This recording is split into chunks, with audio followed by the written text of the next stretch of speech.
Да приветстваме Алица и Жоро! Добре дошла!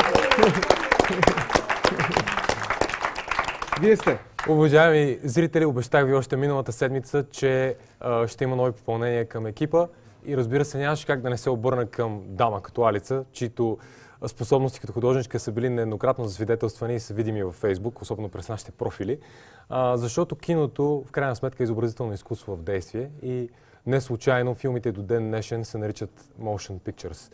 Така че наистина радвам се, че приветстваме Алица тази вечер в нашия екип. Али, какво гледахме с тебе тази седмица? Какво сме подготвили на зрителите? Гледахме Бързи и яростни 7. Филм изпълнен с тестостерон, красиви мъже, мускули. Имаше и женско присъствие, разбира се. Мишел Родригес.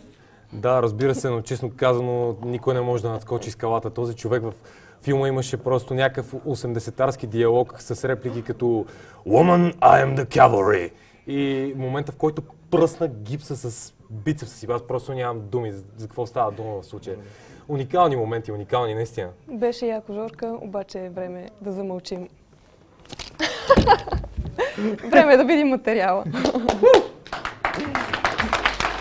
Поредицата Бързи и яростни е съвременният наследник на холивудската традиция на филмите с автомобилни преследвания. Това, което Стив Макуин започва с Булит през 1968 година, днес Вин Дизел и Дуейн Джонсън правят 1000 пъти по-зрелищен, абсурден и за много хора забавен и развлекателен вариант. Истината е, че Бързи и яростни познава феновете си много добре и с течение на времето се е научила да им дава това, което искат във все по-невероятен и изобретателен вид. Това е и основната причина поредицата да нарушава законите на традиционната филмова логика и да става все по-успешна с времето вместо обратното. И това, което виждаме на екран, наистина е светът, пречупен през призмата на 15-годишния фен на Бързи и яростни. Абу Даби, Ню Йорк, Лондон и Токио, навсякъде по улиците доминират мощните бързи коли, жените се появяват единствено във формата на стегнати задни части и полицията по някакъв невъобразим начин просто липсва. Отличителните белези са стереотипи като камилите в Абу Даби, неизменната маса азиаци в Токио и небостъргачите в Ню Йорк. Същото важи и за героите, но тяхната идентичност поне вече е установена в хода на 6 предхождащи филма. Познатите лица като Вин Дизел, Пол Уокър и Мишел Родригес влизат в персонажите си базирани на собствените им мачистки или феминистки фантазии, сякаш по навик. Това, което прави филма все пак човешки и намира точки на идентификация с зрителя, са взаимоотношенията помежду им. Прости и някак делнични. Макар и с ръце колкото мечешки лапи, персонажите на Вин Дизел и Дуейн Джонсън все пак са илюстрирани като мъже, поставящи семейството си на първо място и мотивирани в действията си именно от това. Още по-засилен е мотивът при образа на Пол Уокър, който уверено продължава да представлява средностатистическия зрител между двамата супер мъже, към които този път се присъединява и Джейсън Стейтъм.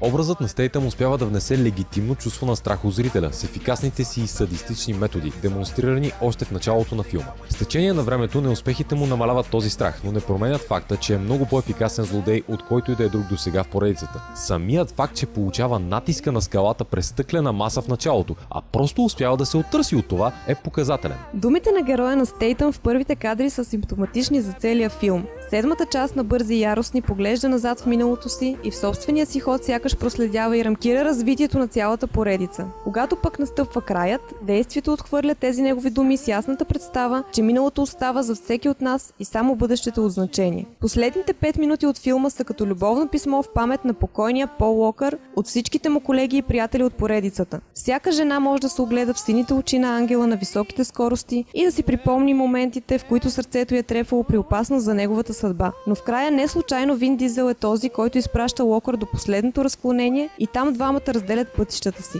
Пак неговият глас е този, който изкарва финалните послания във филма. Приятелството помежду им продължава чрез дъщерята на Дизел, която той кръсти Полина в името на покойния си другар. Тежестта от тези няколко минути е допълнена от неочакваното драматично чувство, което вече споменатата ретроспекция носи. Това прави седмата част перфектния филм Бързи и яростни за закоравелите фенове на поредицата, но е твърде вероятно да спечели и нови. Дали обаче ще пребъде след кончината на Пол Уокър, а дали и трябва, ни предстои да разберем.